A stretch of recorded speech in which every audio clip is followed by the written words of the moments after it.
முத்தமிழறிஞர் கலைஞரின் முன்னிலையில் தமிழர் தலைவர் ஐயா ஆசிரியர் அவர்கள் ஒரு முறை பேசினார். விடுதலை சிறுத்தைகள் கட்சி திராவிட இயக்கத்தின் மூன்றாவது குழல் என்று சொன்னார். திராவிடர் கழகம் முதல் குழல், திராவிட முன்னேற்றக் கழகம் இரண்டாவது குழல் என்றால் விடுதலை சிறுத்தைகள் கட்சி மூன்றாவது குழல் என்கிற ஒரு அங்கீகாரத்தை வழங்கிய தமிழர் தலைவரும் அமர்ந்திருக்கிற இந்த மேடையில் திராவிட அரசியலின், சமூக நீதி அரசியலின் மூன்றாவது குழலாக உங்கள் முன்னால் நான் இருக்கிறேன். பவள விழா காணும் திராவிட முன்னேற்றக் கழகம் இந்திய அளவில் அனைத்து அரசியல் இயக்கங்களுக்கும் வழிகாட்டக்கூடிய ஒரு மகத்தான பேரிழக்கம். வெறும் தேர்தல் அரசியலை முன்னிறுத்தி அதிகாரத்தை நோக்கி இயங்குகிற சராசரி அரசியல் கட்சி அல்ல. அதனால்தான் 75 ஆண்டுகளாக அதே வீரியத்தோடு வீறு கொண்டு வெற்றி நடை போடுகிற இயக்கமாக இன்றைக்கு திராவிட முன்னேற்ற கழகம் 6வது முறையாக ஆட்சி பீடத்தில் அமர்ந்திருக்கிறது. முதலாக நாடாளுமன்ற அவையிலே உரையாற்றுகிற போது பேரறிஞர் அண்ணா அவர்கள் I belong to Dravidian stock என்று சொன்னார். அந்த அவை அவரை திரும்பி பார்த்தது. முற்றிலும் மாறுபட்ட ஒரு கருத்தை எடுத்து முன்வைத்தார். நான் டிராவிடியன் ஸ்டாக், உங்களிலிருந்து வேறுபட்டவன், மாறுபட்டவன் என்று உரத்து பேசியவர் அண்ணா அவர்கள்.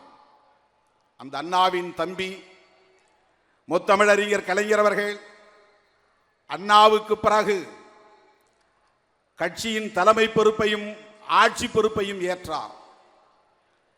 கட்சி தலைமை பொறுப்பை ஏற்றபோது 5 பெரும் முழக்கங்களை முன்வைத்தார்.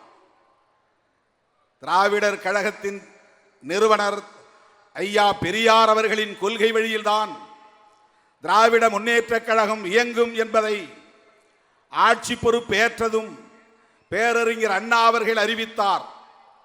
ராஜாஜியோடு சேர்ந்து கூட்டணி அமைத்து ஆட்சியை கைப்பற்றினாலும் இந்த ஆட்சியை பெரியாரின் காலடியில் காணிக்கையாக வைக்கிறேன் என்று சொன்னார். அதுதான் அரசியல் முதிர்ச்சி, கொள்கை முதிர்ச்சி, பெருந்தன்மை. பெரியார் வழியிலிருந்து ஒருபோதும் வழுவ மாட்டோம் என்று உரத்து பேசியவர் பேரறிஞர் அண்ணா. அதுதான் டிராவிடியன் ஸ்டாக். 5 பெரும் முழக்கங்களை முன்வைத்த போது பேரறிஞர் அண்ணாவின் தம்பி தலைவர் கலைஞர் அவர்கள் அண்ணா வழியில் அயராது உழைப்போம் என்று சொன்னார். அண்ணா வழி என்றால் ஐயா வழி, அதுதான் திராவிட அரசியல் வழி என்று பொருள். ஆதிக்கமற்ற சமுதாயத்தை அமைத்தே தீருவோம், இந்தி திணிப்பை என்றும் எதிர்ப்போம், மத்தியில் கூட்டாட்சி, மாநிலத்தில் சுயாட்சி, வன்முறை தவிர்த்து வறுமையை வெல்வோம். இந்த 5 பெரும் முழக்கங்கள் எதை காட்டுகிறது என்றால், ஐயா வழி தவறாமல் அண்ணா வழியில் இயங்கும் திராவிட அரசியல் இயக்கம் இது, சமூக நீதி இயக்கம் இது என்பதை முத்தமிழறிஞர் கலைஞர் அவர்கள் பிரகடனப்படுத்தினார். அதை அப்படியே பின்பற்றினார். ஒரு சமூக இயக்கமாக, பண்பாட்டு தளத்திலே இயங்குகிற இயக்கமாக செயல்படுகிற பொறுப்பு என்பது வேறு, பணி என்பது வேறு. ஒரு தேர்தல் கட்சியாக வந்த பிறகு பேரறிஞர் அண்ணா அவர்கள் எந்த தயக்கமும் இல்லாமல் பெரியார் கொள்கையை நடைமுறைப்படுத்துவதில் தீவிரம் காட்டினார். இந்தியாவிலேயே முதலாக ஒரு சமூக புரட்சியை ஏற்படுத்தக்கூடிய வகையில் சுயமரியாதை திருமணத்தை சட்ட அங்கீகாரம் பெற்றார். வேறு எந்த மாநிலத்திலும் இது கிடையாது.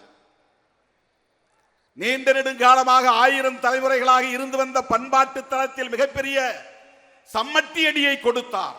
ஒரு தாக்குதலை நடத்தினார். பெரியார் வழியை பின்பற்றுகிறோம் என்பதை உறுதி செய்தார். தமிழ் உணர்வுதான் எங்களின்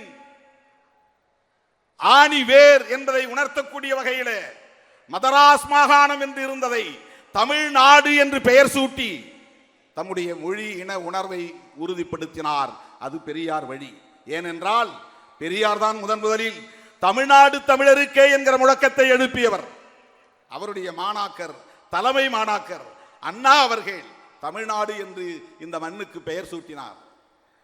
இருமொழி கொள்கைதான் என்பதை உறுதிப்படுத்தினார் பேரறிஞர் அண்ணா. அவருடைய வாரிசு என்பதனால் இந்தி திணிப்பை என்றும் எதிர்ப்போம் என்றார் முத்தமிழறிஞர் கலைஞர். அதை ஏற்க மாட்டோம், தேசிய கல்விக் கொள்கையின் மூலம் நீ திணித்தாலும் என்று இன்றைக்கும் அதை நடைமுறைப்படுத்துகிறவர் அண்ணன் தளபதி அவர்கள். அதனால் தான் நேற்று பிரதமரை போய் சந்திக்க நேர்ந்தது. நீங்கள் திணிக்கிற தேசிய கல்விக் கொள்கையின் மூலம் மும்மொழி கொள்கையை திணிக்க பார்க்கிறீர்கள், ஒருபோதும் நாங்கள் ஏற்றுக்கொள்ள மாட்டோம் என்று இன்றைக்கும் I belong to Dravidian stock என்று சொல்லுகிற துணிச்சலை பெற்றவர் தளபதி அவர்கள். அந்த லெகசி, டிராவிடியன் லெகசி தளபதி அவர்களிடத்தில் இன்றைக்கு இருப்பதனால் தான் இந்த ஆட்சியே டிராவிடியன் மாடல் என்று பிரகடனப்படுத்தி இருக்கிறார். கலைஞர் கூட அதை அறிவிக்கவில்லை, அண்ணா அரசு என்று சொல்லி இருக்கிறார். ஆனால் எப்படிப்பட்ட ஒரு ஆட்சியை நாங்கள் நடத்துகிறோம் என்பதை இந்திய நாடே அறிந்து கொள்ளக்கூடிய வகையிலே இது டிராவிடியன் மாடல் என்று பிரகடனப்படுத்தியவர் தளபதி அவர்கள். இவரை வெறும் குடும்ப வாரிசு என்கிறார்கள், கருத்தியல் வாரிசு, பெரியாரின் கொள்கை பேரன். பெரியார் வழியில் அவர் தொடர்ந்து இயங்குகிறார் என்பதற்கு இதைவிட வேறு சான்று தேவையில்லை. இந்தி திணிப்பை என்றும் எதிர்ப்போம். முத்தமிழறிஞர் கலைஞர் மாநிலத்தில் சுயாட்சி, மத்தியில் கூட்டாட்சி, இந்த முழக்கம் இந்திய மாநிலங்களில் எந்த முதல்வராலும் இதுவரையில் முன்வைக்கப்படவில்லை. அரசமைப்பு சட்டத்தின்படி எழுப்பிய முழக்கம். அதற்காக முதலில் 1969 பி.வி. ராஜமன்னார் தலைமையிலே ஒரு குழுவை அமைத்து இந்திய ஒன்றிய அரசுக்கும் தமிழ்நாடு மாநில அரசுக்கும் இடையிலான உறவுகள் குறித்து விசாரணை நடத்த சொன்னவர். அதை பின்பற்றித்தான் பஞ்சாபிலே ஆனந்தப்பூர் சாஹிப் தீர்மானம் நிறைவேற்றப்பட்டது. மேற்கு வங்கத்திலே ஒரு கமிட்டி உருவாக்கப்பட்டது. அதன் பிறகுதான் இந்திய ஒன்றிய அரசு சர்க்காரியா தலைமையிலே மத்திய மாநில அரசுகளுக்கு இடையிலான உறவை பற்றி விசாரிப்பதற்கென்று ஒரு குழு அமைக்கப்பட்டது. இந்த தாக்கத்தை ஏற்படுத்தியவர் முத்தமிழறிஞர் கலைஞர் அவர்கள். சென்ட்ரல் ஸ்டேட் ரிலேஷன்ஸ், இந்திய ஒன்றிய அரசுக்கும் மாநில அரசுகளுக்கும் இடையிலான உறவுகள் என்னவாக இருக்க வேண்டும், அதிகார பகிர்வுகள் என்னவாக இருக்க வேண்டும், மாநில அரசுகளுக்கான சுயாட்சி உரிமை எத்தகையது என்பதை பற்றிய விவாதத்தை இந்திய அளவிலே ஏற்படுத்தியவர் முத்தமிழறிஞர் கலைஞர் அவர்கள். அதே போல இந்தியாவில் எந்த மாநில முதல்வர்களும் பின்பற்றாத பல நலத்திட்டங்களை முதலில் அறிமுகப்படுத்தியவர் முத்தமிழறிஞர் கலைஞர். கண்ணொளி வழங்கும் திட்டம் உலகில் இந்தியாவில் வேறு எந்த மாநிலத்திலும் அது கிடையாது. குடிசை மாற்று வாரிய திட்டம், கூரை குடிசைகளை எல்லாம் நகர்ப்புறங்களிலே அவற்றை எல்லாம் நீக்கி அழகுபடுத்தி கட்டிடங்களில், அடுக்குமாடி கட்டிடங்களில் எளிய மக்கள் வாழ முடியும் என்பதை முதலில் உருவாக்கியவர். கிராமப்புறங்களில் இருக்கிற கூரை குடிசைகளை எல்லாம் அப்புறப்படுத்திவிட்டு கார வீடுகளை கட்டித்தருகிற திட்டத்தை ஏற்படுத்தி அன்றைய பாதுகாப்புத்துறை அமைச்சர் ஜெகஜீவன் ராம் அவர்களை அழைத்து வந்து அந்த திட்டத்தை தொடங்கி வைத்தவர் முத்தமிழறிஞர் கலைஞர்.